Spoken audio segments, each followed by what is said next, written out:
Chapter 1 of The Maltese Falcon by Dashiell Hammett. Spade and Archer. Samuel Spade's jaw was long and bony, his chin a jutting V under the more flexible V of his mouth. His nostrils curved back to make another smaller V. His yellow-gray eyes were horizontal. The V motif was picked up again by thickish brows rising outward from twin creases above a hooked nose, and his pale brown hair grew down from high flat temples in a point on his forehead. He looked rather pleasantly like a blonde Satan. He said to Effie Perrine, "Yes, sweetheart?" She was a lanky sunburned girl whose tan dress of thin woolen stuff clung to her with an effect of dampness. Her eyes were brown and playful in a shiny, boyish face. She finished shutting the door behind her, leaned against it, and said, "There's a girl wants to see you. Her name's Wonderly." "A customer?" "I guess so. You'll want to see her anyway. She's a knockout." "Shoo her in, darling," said Spade. "Shoo her in." Effie Perrine opened the door again, following it back into the outer office, standing with a hand on the knob while saying, "Will you come in, Miss Wonderly?" A voice said, "Thank you," so softly that only the purest articulation made the words audible, and a young woman came through the doorway. She advanced slowly, with tentative steps, looking at Spade with cobalt blue eyes that were both shy and probing. She was tall. She was pliantly slender. Her erect, high-breasted body, her long legs, her narrow hands and feet had nowhere any angularity. She wore 2 shades of blue that had been selected because of her eyes. The hair curling from under her blue hat was darkly red, her full lips more brightly red. White teeth glistened in the crescent her timid smile made. Spade rose, bowing and indicating with a thick-fingered hand the oaken armchair beside his desk. He was quite 6 feet tall. The steep, rounded slope of his shoulders made his body seem almost conical, no broader than it was thick, and kept his freshly pressed gray coat from fitting very well. Miss Wonderly murmured, "Thank you," softly as before, and sat down on the edge of the chair's wooden seat. Spade sank into his swivel chair, made a quarter turn to face her, and smiled politely. He smiled without separating his lips. All the V's in his face grew longer. The tappity-tap-tap and the thin bell and muffled whir of Effie Perrine's typewriting came through the closed door. Somewhere in a neighboring office, a power-driven machine vibrated dully. On Spade's desk, a limp cigarette smoldered in a brass tray filled with the remains of limp cigarettes. Ragged gray flakes of cigarette ash dotted the yellow top of the desk and the green blotter and the papers that were there. A buff curtain window, 8 or 10 inches open, let in from the court a current of air faintly scented with ammonia. The ashes on the desk twitched and crawled in the current. Miss Wonderly watched the twitching and crawling gray flakes uneasily.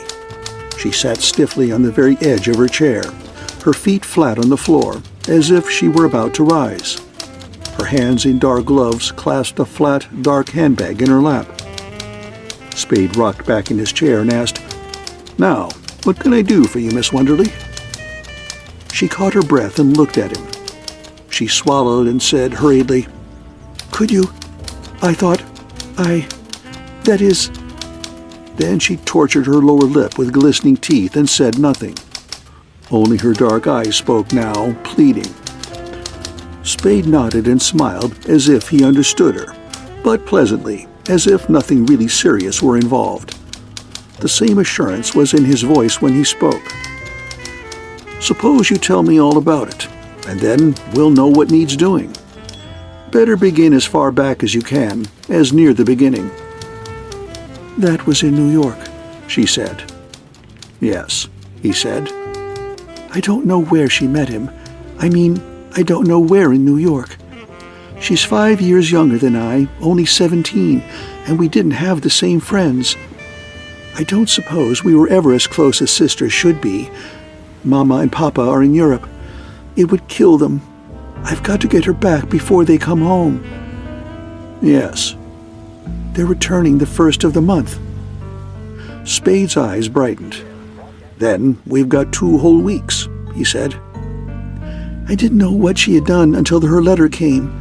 I was frantic. Her lips trembled. Her hands mashed the dark handbag in her lap. The fear that she had done something like this kept me from going to the police, and the fear that something had happened to her kept urging me to go. There wasn't anyone I could go to for advice. I didn't know what to do. What could I do? Nothing, of course, Spade said amiably. But then her letter came? Yes, and I sent her a telegram asking her to come home. I sent it to General Delivery here. That was the only address she had given me. I waited a week, but no answer came, not a word from her. And Mama and Papa's return was drawing nearer and nearer. So I came to San Francisco to get her. I wrote her I was coming. I shouldn't have done that, should I? Maybe not. It's not always easy to know what to do. Then you haven't found her? I haven't found her. I wrote her that I would go to the St. Mark, and I begged her to come and let me talk to her, even if she didn't intend going home with me. But she didn't come. I waited there 3 days, and Corinne didn't come. Didn't even send me a message.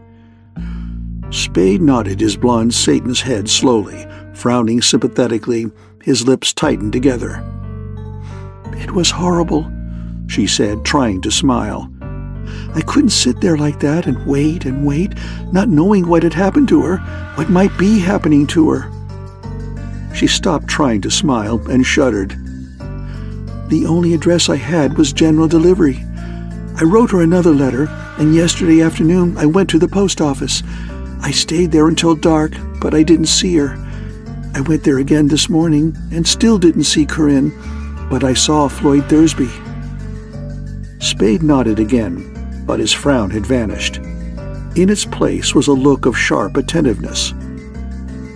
He wouldn't tell me where Corinne is, she went on hopelessly. He wouldn't tell me anything except that she is well and happy. But how can I believe him? That is what he would tell me anyhow, isn't it? Exactly, Spade agreed. But it might be true. I hope it is. I do hope it is, she exclaimed.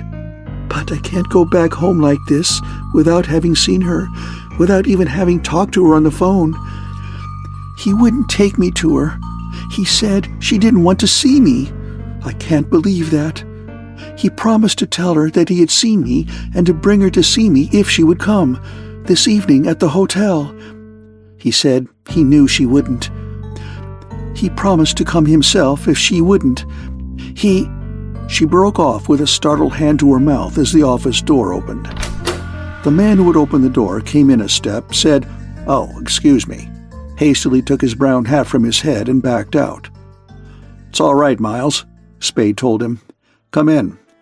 Miss Wonderly, this is Mr. Archer, my partner." Miles Archer came into the office again, shutting the door behind him, ducking his head and smiling at Miss Wonderly, making a vaguely polite gesture with the hat in his hand. He was of medium height, solidly built, wide in the shoulders, thick in the neck, with a jovial, heavy-jawed red face and some gray in his close-trimmed hair. He was apparently as many years past 40 as Spade was past 30. Spade said, "Miss Wonderly's sister ran away from New York with a fellow named Floyd Thursby. They're here. Miss Wonderly has seen Thursby and has a date with him tonight. Maybe he'll bring her sister with him. The chances are he won't. Miss Wonderly wants us to help find her sister and get her away from him and back home." He looked at Miss Wonderly. "Right?"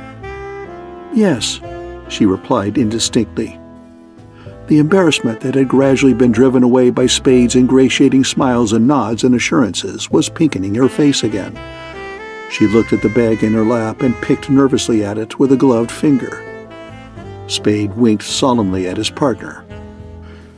Miles Archer came forward to stand at a corner of the desk. While the girl looked at her bag, he looked at her. His little brown eyes ran their bold, appraising gaze from her lowered face to her feet and up to her face again. Then he looked at Spade and made a silent whistling mouth of appreciation. Spade raised 2 fingers from the arm of his chair in a brief warning gesture and said, "Well, that should be easily enough managed. It's simply a matter of having a man at the hotel this evening to shadow him away when he leaves, and to keep on shadowing him till he leads us to your sister. If she comes with him, so much the better." Archer said, "Yeah." His voice was heavy, coarse. Miss Wonderly looked up quickly at Spade, puckering her forehead between her eyebrows. "Oh, but you must be careful." Anxiety quivered in her voice. Her lips shaped the words with little nervous jerks. "I'm deathly afraid of him, and of what he might do. She's so young. His bringing her here from New York is such a serious... Mightn't he do something to her?" Spade smiled and patted the arms of his chair. "Just leave that to us," he said. "We'll know how to handle him." "But mightn't he?" she insisted. "There's always a chance," Spade nodded judicially. "But you can trust us to take care of that." "I do trust you," she said earnestly.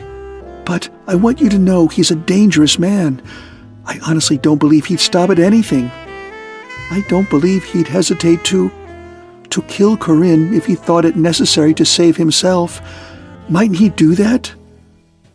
"You didn't threaten him with arrest, did you?" "I told him all I wanted was to get Corinne home before Mama and Papa came, so they never know what she had done. I swore to him that I'd never say a word to them about it if he'd help me to do that, but that if he didn't, Papa would certainly have him punished. I don't suppose he believed me altogether." "Can he cover up by marrying her?" Archer asked. The girl blushed and said in confusion, "He has a wife and 3 children in England. Corinne wrote me that to explain why she'd gone off with him." "They usually do," Spade said, "though not always in England."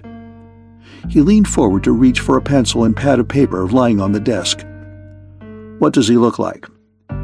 "He's 35 perhaps, and as tall as you, and either naturally dark or quite sunburned. His hair is dark too, and he has thick eyebrows. He talks in a rather loud, blustery way, and has a nervous, irritable manner. He gives an impression of being of violence." Spade, scribbling on the pad, asked without looking up, "What color eyes?" "They're bluish-gray and watery, though not in a weak way. And, oh yes, he has a marked cleft in his chin."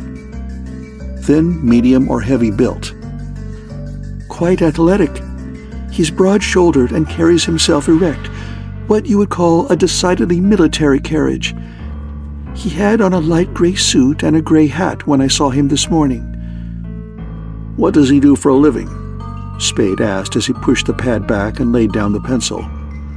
"I don't know," she said. "I've never had the slightest idea." "When's he coming to see you?" "At 8 this evening." "All right, Miss Wenderly. We'll have a man there.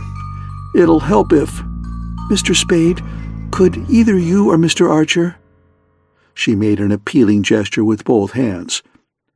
"Could either of you look after it personally? I don't mean that the man you would send wouldn't be capable, but, oh, I am so afraid of what might happen to Corinne. I'm afraid of him. Could you? I'd expect to be charged more, of course." She opened her handbag with nervous fingers and put $200 bills on Spade's desk. "Will that be enough now?" "Yeah," Archer said, "and I'll handle it myself." Miss Wonderly stood up, impulsively holding a hand out to him. Thank you," she exclaimed, and then gave Spade the hand, repeating, "Thank you." "Not at all," Spade said over it. "Glad to. It'll help some if you either wait for Thursby downstairs or come down with him when he leaves." "I will," she promised, and thanked the partners again. "And don't look for me," Archer cautioned her. "I'll see you all right." Spade went to the outer door with Miss Wonderly. When he came back to his desk, Archer nodded at the $100 bills there, growled complacently, "They're right enough," picked one up, folded it, and tucked it in a vest pocket.